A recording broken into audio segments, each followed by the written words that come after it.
free দিয়ে বাছুরদের লম্বা হয়ে যাচ্ছে কেমন মনে হচ্ছে লম্বা আছে না অনেকখানি লম্বা হয়েছে আগের ডে দেই আগের সেটে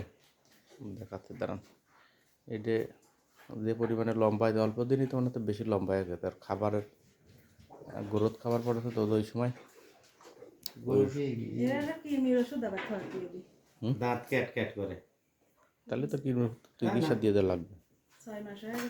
তো ওই বাচ্চাটা আল্লাহ তাআলা সুস্থ করাতে দিল না ওই বাচ্চাটার আছে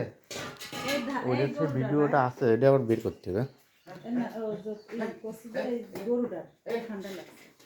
গাভীর এখন এই ঠান্ডাতে কিছু করবে না ওইটা এই বাছুরের পেটে গ্যাস আছে পর্যাপ্ত হইল না ওই দেখেন পায়খানা তো করি করি কি খাওয়াইলাম আজকে করি দেখা যাচ্ছে গ্যাস হয়নি ও খায় খেয়ার আর চাল খায়